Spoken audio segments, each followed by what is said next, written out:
अच्छा, next is हमारे पास एक होती है पोलैरिटी। ठीक है, अब पोलैरिटी क्या होती है कि वो हमारे पास हम लोगों ने पढ़ा है ना, RNA positive strand, negative strand, ये बच्चों को बहुत मसला होता है, तो वो यहाँ पे चीज़ होती है पोलैरिटी, उसको हम लोग बोलते हैं कि पॉजिटिव स्ट्रैंड है या नेगेटिव स्ट्रैंड है। पॉजिटिव स्ट्रैंड जो होगा ना, वो हमारे पास बिल्कुल उसकी जो बेस सीक्वेंस होगी ना, वो बिल्कुल एमआरएनए की तरह होगी, तो उसको जो ना पॉलीमरेज की जरूरत नहीं होती। जबकि नेगेटिव जो होता है, नेगेटिव जब समझ जाता है कि उसको पॉलीमरेज की नीड है फॉर एलोंगेशन। इसके पास जो बेस सीक्वेंस होती है ना, वो कॉम्प्लीमेंट्री होती है टू द एमआरएनए। मतलब कि अब देखिए हमारे पास ये एमआरएनए है उसकी, तो अब इसको अगर उसमें हमारे पास अटैच होना है अगर होस्ट की डीएनए के साथ और उधर से उसको फायदा लेना है, तो क्या करना पड़ेगा कि इसकी जो है ना ऐसी ही एमआरएनए बनानी पड़ेगी, होस्ट की एमआरएनए के जैसी। अब होस्ट की एमआरएनए की जैसी बनानी पड़ेगी, तो जाहिर सी बात है हमारे पास इसके पास अगर पॉजिटिव स्ट्रैंड है तो वो ऐसी ही होगी जैसे ये ऑलरेडी है होस्ट की। लेकिन अगर नेगेटिव स्ट्रैंड है तो ये क्या होगी, कॉम्प्लीमेंट्री होगी। मतलब कि इसके साथ वाली जो होती है, जैसे हमारे पास हम लोग बोलते हैं कि अगर एडेनाइन है तो यहाँ पे थायामीन होगा। मतलब ओरिजिनल वाले में एडेनाइन होगा, लेकिन जो आरएनए जो वायरस के पास है ना, उसमें थायामीन होगा। तो it need the RNA polymerase जो इसको इसमें कन्वर्ट कर पाए। ठीक है, तो ये हमारे पास जो है ना इसको पॉलीमरेज एंजाइम की जो है ना नीड होती है। उसके बाद हम आते हैं हमारे लाइसोजेनी पे। अब लाइसोजेनी क्या होता है कि viral DNA integrated into the host DNA, इसको हम लोग बोलते हैं लाइसोजेनी। और जो इंटीग्रेटेड पोर्शन होता है हम उसको बोलते हैं प्रोफेज। ये टर्म्स आप लोग थोड़ा सा देखिएगा, बिकॉज यही पूछी जाती हैं। सॉरी मैंने बहुत मैसी लिखा हुआ है, बट आप लोग का काम है यहाँ पे समझना, और डॉक्टर्स की राइटिंग तो ऐसी ही होती है, आप लोग को पता है। Sorry. Then we have the trades, जो हमारे पास trades energy after its integration, हम उसको बोलते हैं लाइसोजेनिक कन्वर्जन। मतलब जो भी अब उसके पास जाहिर सी बात है उसने होस्ट में एंटर कर लिया, होस्ट के साथ वो इंटीग्रेट हो गया। अब ये हमारे पास थी ये था वायरस, ये था होस्ट का न्यूक्लियोसोम, अभी दोनों आपस में कनेक्ट हो गए और ये बड़ा वाला बन गया। ठीक है, अब इसमें जो भी न्यू ट्रेड्स आ जाएंगी ना हमारे पास सेल में, वो हम लोग उसको बोलेंगे लाइसोजेनिक कन्वर्जन।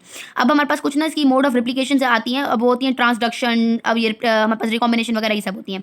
अब ट्रांसडक्शन क्या होता है कि virus carry gene from one cell to other, और हमारे पास क्या करेगा कि इसको हम लोग के पास ना, जैसे बैक्टीरिया में हम लोगों ने पढ़ा था, ट्रांसफॉर्मेशन होती है, रिकॉम्बिनेशन होती है, और तीसरी होती है ट्रांसडक्शन।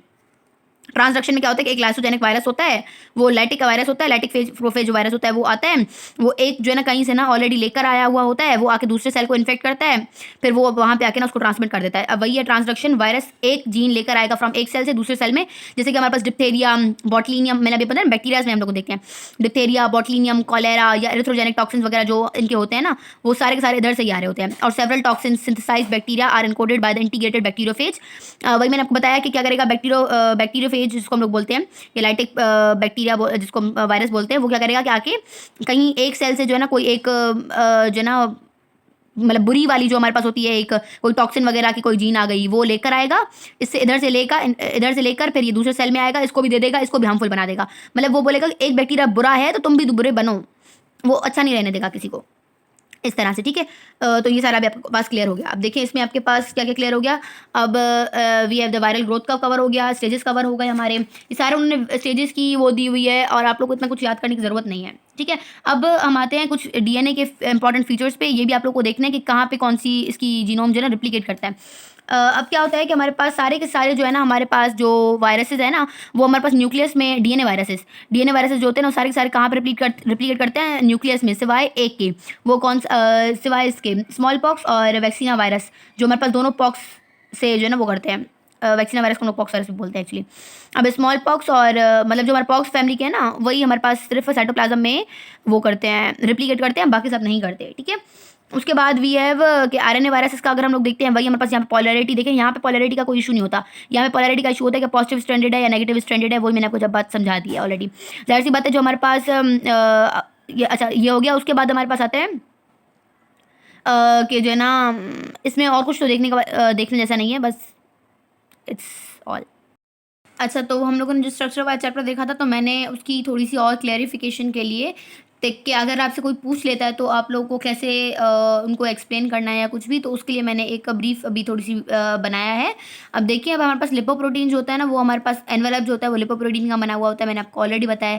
ये जो है ना हमारे पास अक्वायर होता है जब वो बट कर रहा होता है from the cell, host cell. अब देखिए हमारे पास ये हमारे पास होस्ट सेल था। अब जैसे ये होस्ट सेल से निकलेगा ना, अब यहाँ पे हम लोग के पास बहुत सारे वायरसेस बने हैं, जैसे यहाँ पे निकलेगा ना, तो ये क्या करेगा, इस होस्ट की ना कुछ मेम्ब्रेन को जो है ना ऐसे टुकड़ों में मतलब निकाल के ना क्या करेगा, ये ऐसे बन जाएगी हमारे पास होस्ट सेल की मेम्ब्रेन, और यहाँ से ये टुकड़ा लेकर ना अपना एनवलप बना के चला जाएगा कि भाई होस्ट जाए भाड़ में, मेरा काम बन रहा है, मैं तो चलता हूँ। ऐसा सीन है इसका। ठीक है, अब उसके बाद हम आते हैं कि देखिए अब ये हमारे पास जो है ना हम लोग अक्वायर करते हैं वाइल बडिंग, मतलब वायरसेस अक्वायर करते हैं वाइल बडिंग, और ये एनवेलप है, ये ड्राइव होता है from the cell's outer membrane, लेकिन सिवाय हर्पेस वायरस के, हर्पेस वायरस का जो एनवेलप होता है ना वो न्यूक्लियर मेम्ब्रेन से ड्राइव होता है, जबकि बाकी सबका सेल मेम्ब्रेन से होता है। ठीक है, ये क्या करता है, एनवेलप स्टेबिलिटी प्रोवाइड करता है टू द वायरस, दैट से उसके ऊपर छत आ गई तो स्टेबिलिटी है। अब enveloped are more susceptible to the heat, लेकिन हमारे पास जो एनवेलप्ड वायरसेस होते हैं वो हमारे पास मोर सस्पेक्टेबल होते हैं to the heat, drying, detergent और लिपिड सॉल्वेंट्स, अल्कोहल और ईथर। ये हमारे पास एनवेलप्ड जो होते हैं ना वो मैंने आपको पहले बता दिया था कि जो हमारे पास ट्रांसमिट होते हैं बाय द डायरेक्ट कॉन्टैक्ट।